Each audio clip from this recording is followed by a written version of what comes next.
नमस्कार, आप देख रहे हैं IBC 24। मैं हूं आपके साथ विजय कुमार पंड्या। 9 बजे के इस बुलेटिन में आप सभी का स्वागत। और अगर आप टीवी खोलकर बैठे हैं और IBC 24 देख रहे हैं और छत्तीसगढ़ से हैं तो ये खबर सिर्फ आपके लिए और छत्तीसगढ़ जो आने वाले हैं उनके लिए भी।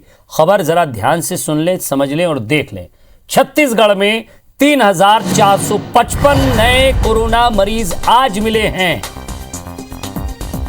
और ठीक कितने हुए हैं? 69 लोग आज ठीक हो गए हैं। छत्तीसगढ़ की पॉजिटिविटी दर 7.43% हो चुकी है। पिछले 24 घंटे में 4 मरीजों की मौत भी हुई है। तो छत्तीसगढ़ में एक्टिव घंटे में 46,495 टेस्ट हुए। देखिए टेस्ट किस तरह बढ़ाए गए हैं। और रायपुर में सबसे ज्यादा 1,000 का आंकड़ा पार, 1,024 नए कोरोना मरीज। दुर्ग में 463, रायगढ़ में 455, बिलासपुर में 372, कोरबा में 319, जशपुर में 189, जांजगीर में 177, राजनांदगांव में 85, सरगुजा में 65, बलौदाबाजार में 47, कोरिया में 34, धमतरी में 30, सूरजपुर 29, मुंगेली 22, बालोद और सुकमा में 20-20 नए मरीज मिले। और जहां की खबर हमने नहीं दिखाई, ऐसा नहीं है कि वहां मरीज नहीं मिले होंगे या वहां मरीज नहीं होंगे। सवाल यह है कि प्रदेश में कोरोना संक्रमण की रफ्तार बढ़ चुकी है। और अभी भी अगर आप ये सोच रहे हैं कि ये तो वहाँ निकले हैं, रायपुर में हैं या बलौदाबाजार में हैं या बिलासपुर में हैं, तो आपके शहर में आने में इससे ज़्यादा समय नहीं लगेगा। सतर्क रहिए, मास्क लगाइए, सोशल डिस्टेंसिंग का पालन कीजिए। सर्दी खांसी अगर ठीक नहीं हो रही है तो जाकर जांच कराइए। और ज़्यादा बातचीत के लिए विनय वर्मा हमारे साथ जुड़ गए। विनय, मैं समझता हूं कि अब बातचीत करने के लिए आप और हमारे लिए कुछ बचा नहीं है। स्वास्थ्य विभाग को एक्शन नहीं, तगड़ा एक्शन लेना पड़ेगा।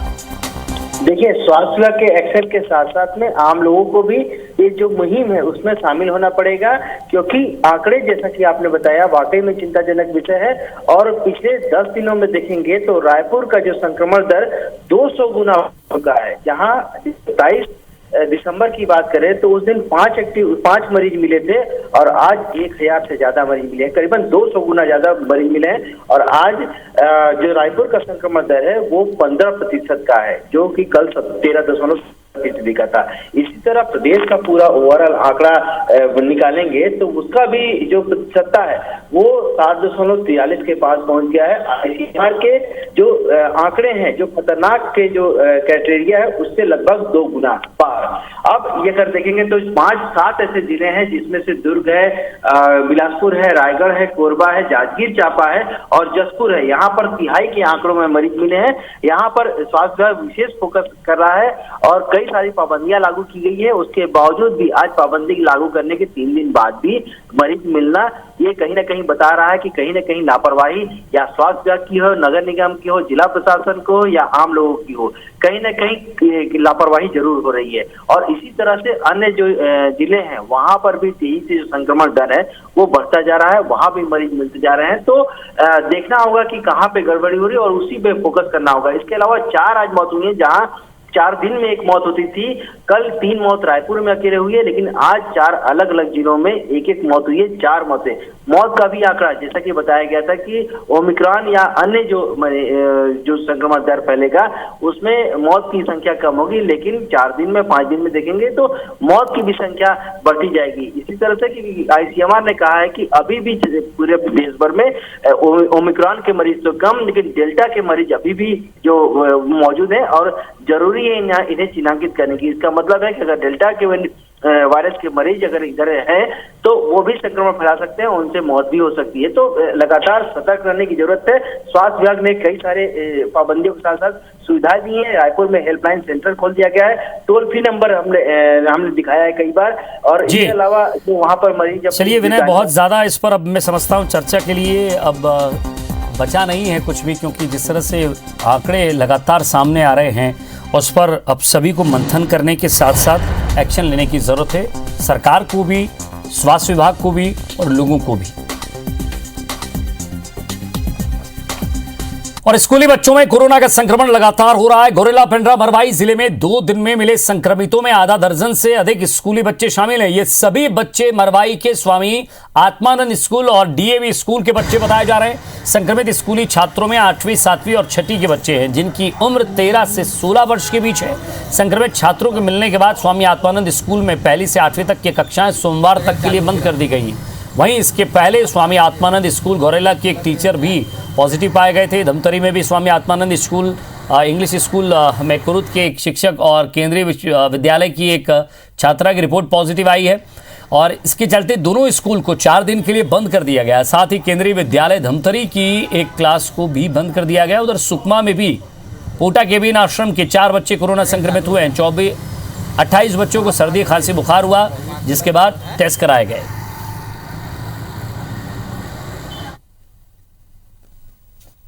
और प्रदेश में बढ़ते कोरोना संक्रमण ने सरकार की चिंता बढ़ा दी है। सीएम भूपेश बघेल ने कहा है कि अधिकारियों की बैठक लेकर चर्चा की जा रही है, हालात पर नजर बनाए हुए हैं। उन्होंने कहा कि हमें कोरोना को हराना है, इसके लिए लोगों को गाइडलाइन का पालन करना जरूरी है। वहीं सीएम ने कहा है कि जिन्होंने वैक्सीन नहीं लगवाई है वो जल्द से वैक्सीन लगवाएं। सीएम ने कहा है कि ओमिक्रॉन के टेस्ट के लिए केंद्र सरकार ने हमें अनुमति नहीं दी है, हमें सैंपल उड़ीसा भेजने पड़ते हैं, जिसमें सैंपल के रिपोर्ट आने में देरी हो रही है। सीएम भूपेश ने प्रशासनिक तैयारियों को लेकर कहा कि हमने ऑक्सीजन, हॉस्पिटल और टेस्ट की सुविधाओं पर विशेष जोर दिया। हम पूरी तैयारियों के साथ कोरोना का मुकाबला करेंगे।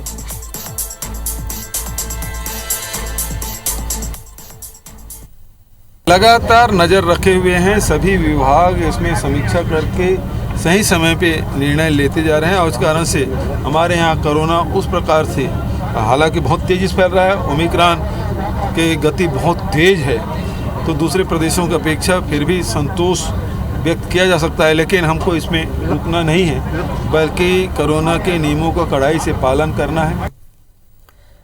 छत्तीसगढ़ सहित दुर्ग जिले के तीनों निकायों में जीत हासिल करने के बाद महापौर और सभापति ने पद ग्रहण किया। सीएम भूपेश बघेल रिसाली नगर निगम, भिलाई नगर निगम और चरोदा नगर निगम पहुंचे, जहां महापौर सभापति को पदभार ग्रहण कराकर उन्हें शुभकामनाएं दी है। रिसाली नगर निगम के महापौर राशि सिन्हा और सभापति केशव वंशोर के नाम के नगर निगम का कामकाज संभाला है। भिलाई नगर निगम के महापौर नीरज पाल ने पदभार ग्रहण किया। वहीं सभापति गिरवर बंटी साहू को सीएम भूपेश बघेल ने पदभार ग्रहण करवाया। वहीं सीएम भूपेश बघेल भिलाई चरोदा नगर निगम भी पहुंचे, जहां उन्होंने महापौर निर्मल कोसरे और कृष्णा चंद्राकर को पदभार ग्रहण करवाया है।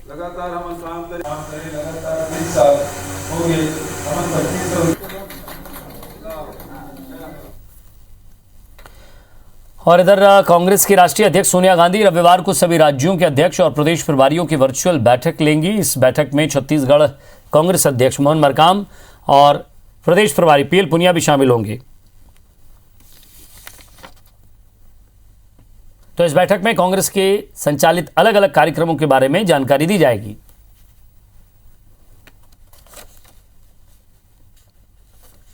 महत्वपूर्ण बैठक दिल्ली में होनी थी, मगर इस कोरोना के कारण वर्चुअल बैठक कल 4 बजे होनी है, जिसमें वेणुगोपाल जी से लेकर सभी वरिष्ठ नेता इस मीटिंग को लेंगे, जिसमें सदस्यता अभियान के साथ साथ जो जन जागरण अभियान महंगाई को लेकर पूरे देश में चलाया गया था उसके बारे में समीक्षा होगी। उसके साथ साथ संगठन की अन्य गतिविधियों के बारे में विस्तार से चर्चा होगी। पंजाब में पीएम मोदी की सुरक्षा में चूक के मामले में सियासत थमने का नाम नहीं ले रही है। इस मामले को लेकर बीजेपी का 5 सदस्यीय प्रतिनिधिमंडल राजभवन में राज्यपाल अनुसुईया उइके से मिला। मुलाकात के बाद पूर्व सीएम रमन सिंह ने कांग्रेस पर जमकर हमला बोला और कहा कि खूनी इरादे का पर्दाफाश हो गया है। वहीं पूर्व मंत्री बृजमोहन अग्रवाल ने कहा कि पंजाब की घटना से देश आक्रोशित है, ये देश के लिए धब्बा है और संघवाद के लिए खतरा है।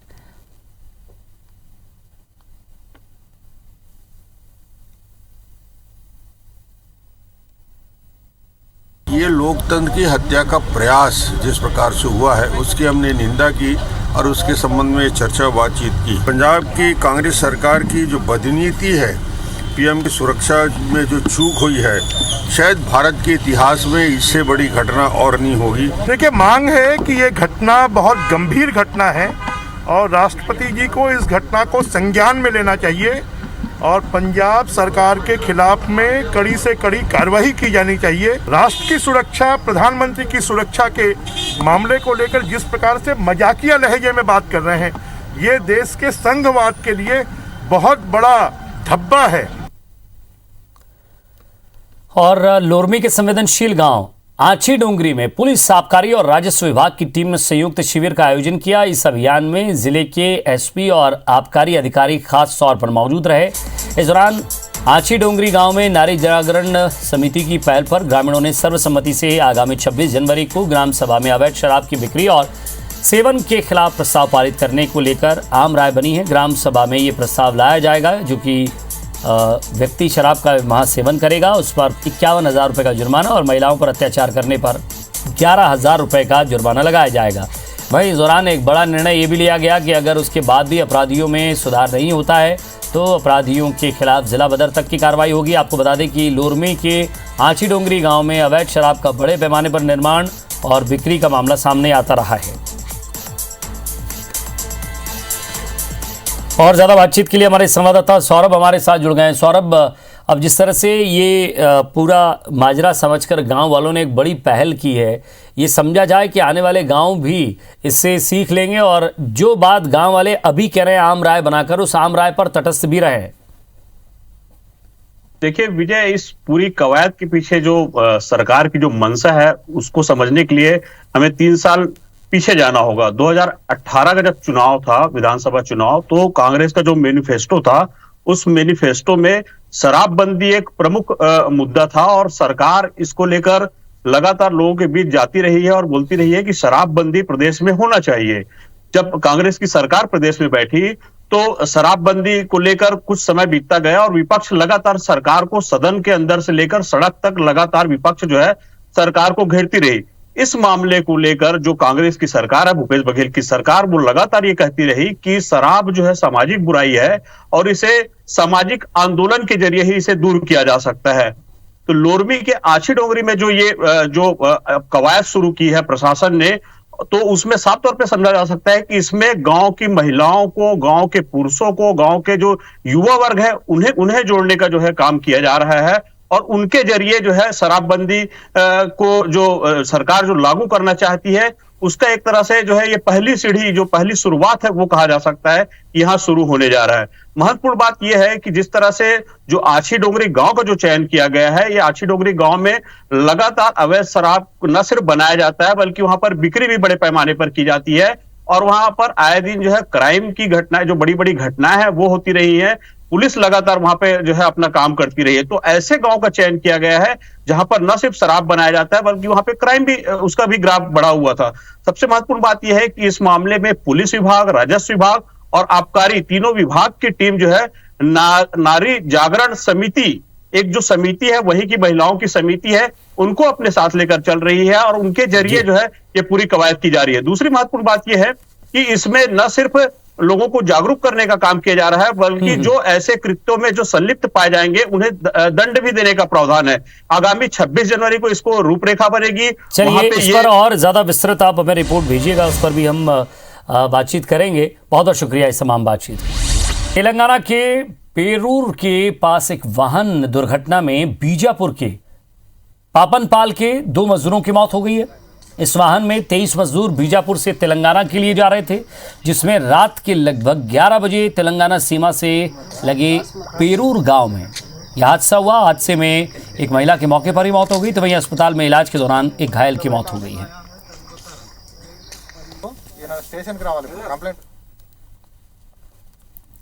महासमुंद जिले में रेत का अवैध उत्खनन और परिवहन का मामला सामने आया। महासमुंद जिले में 11 रेत घाट मैनुअल स्वीकृत हैं जिसमें लोगों को रोजगार मिल सके, लेकिन इन सभी रेत घाटों पर मशीन से 24 घंटे रेत उत्खनन और परिवहन का काम किया जा रहा है।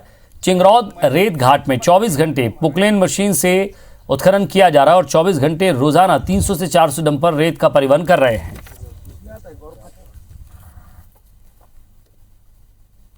रात भर चलता है। रात भर चलता है और पुकलेन से मशीन से खुदाई, हाँ मशीन से ही खुदाई होती है। रोड तो इतना खराब है सर कि गाड़ी बैला जैसा कि अपना धान वान ले जाने में बहुत दिक्कत है। खनिज विभाग के अधिकारी कभी कार्रवाई के लिए आते हैं लेकिन उनका भी कोई नहीं सुनने वाला तो नहीं है सर। 24 घंटे चलता है। क्या है से भरते हैं? हाँ से जीसीबी से भरते हैं। हाँ। कितनी गाड़ियां लग जाती है दिन भर में? 100 से 200 ट्रैक्टर। रात में वही भी चलता है 100 ट्रैक्टर। समय पर जैसे जैसे हमको शिकायत मिलता है और शिकायत नहीं भी मिलता तो भी हमारे द्वारा बीच बीच में कार्रवाई किया जा रहा है। यार पिछले 2-3 महीने और उससे पहले भी चिंगरौद घाट पे कई बार ये कार्रवाई किया गया है। डोंगरगढ़ के हालेकोसा गांव से डूमरडी मार्ग में नाले पर 4 करोड़ की लागत से उच्च स्तरीय पुल बनेगा। खुज्जी विधायक चन्नी साहू ने इसका भूमि पूजन किया। इस पुल के बनने से आसपास के 40 गांव के लोगों को फायदा मिलेगा।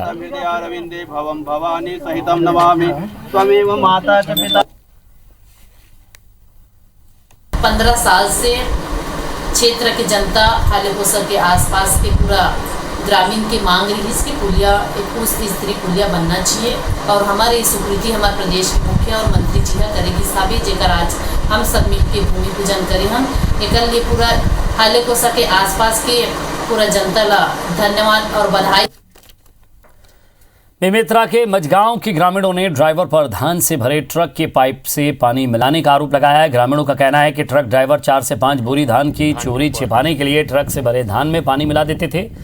ग्रामीणों ने जब उसे रोकने की कोशिश की तो वो वाहन समेत मौके से फरार हो गया। प्रशासन से शिकायत के बाद जब मौके पर जाकर इसकी जांच की गई तो ये इस तरह का कोई सबूत वहां नहीं मिला है। खड़ा हुआ बोर है वहाँ सरकारी बोर, वहाँ पर जाके ट्रक खड़ा था और मैं गाय मिलाने जा रहा था दहीहान, और वहाँ पर से देखा मैं उसको कि पानी पहले ट्रक को धो रहा था, धोने के बाद ऊपर में वो पानी डाला बोरा ऊपर, धान के बोरा ऊपर। डेली ऐसा ही होता है, डेली डालते हैं। धान में जो ट्रांसपोर्टिंग हो रहा है ट्रकों से, जिसमें पानी डालकर वजन बढ़ाकर उसमें से चोरी का उद्देश्य है, वो शिकायत मिला है तो इसी को देखने आया हूँ। और मैं कलेक्टर महोदय से जांच का मांग करता हूँ। इसको शिकायत भी मैं करूँगा इस बारे में। गाड़ी तो कल रात में 9 बजे आया, सवेरे लोड हुआ है। लगभग 8 सवा 8 बजे यहाँ से गाड़ी निकला है, और यहाँ से निकलने के बाद ड्राइवर क्या करते हैं, कैसा करते हैं, इसका हमें तो खैर अनुमान नहीं है, और जो भी कुछ करते होंगे उसका लिए हम कुछ जिम्मेदार भी नहीं है।